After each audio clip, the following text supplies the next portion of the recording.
नमस्ते।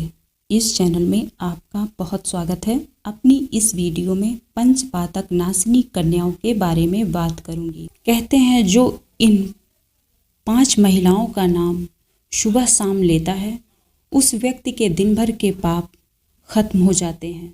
चलिए जानते हैं कि ये पंचपातक नासिनी कन्याएं कौन थी। कुंती, द्रौपदी, मंदोदरी, तारा, अहिल्या। अब इन पंचपातक नासिनी कन्याओं की कुछ विशेष बातें आपको बताती हूँ।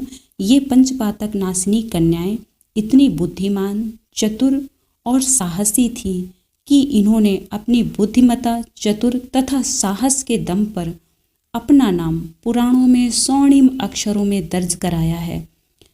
चलिए जानते हैं इनकी कुछ विशेष बातें। द्रौपदी, जिसे अग्निसुता भी कहा जाता है, वह यज्ञ कुंड से जन्मी थी। वह कौरवों के नाश के लिए जन्मी थी। वह 5 पांडवों की पत्नी थी। उसके सती प्रथा के बारे में सभी को मालूम है। उसका द्वापर युग में चीरहरण किया गया था जब श्री कृष्ण ने उसकी लाज बचाई थी। तारा बाली की पत्नी है। बाली बहुत वीर और प्रतापी राजा था, किंतु श्री राम ने बाली को धोखे से मार दिया था। जब यह बात तारा को मालूम हुई तो तारा ने राम को श्राप दिया था कि जिस तरह आपने धोखे से मेरे पति को मारा है, इसी तरह मेरा पति भी आपको पुनर्जन्म में धोखे से मारेगा।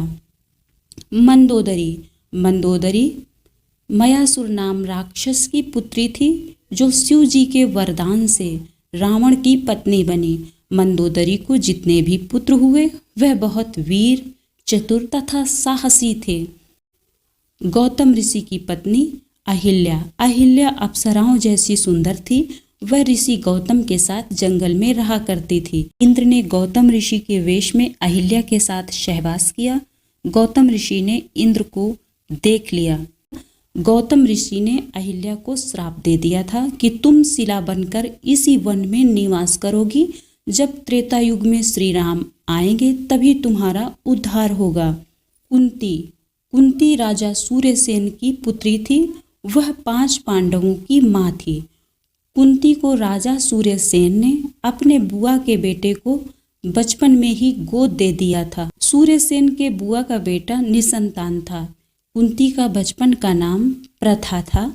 सूर्यसेन के बुआ के बेटे का नाम कुंती भोज था।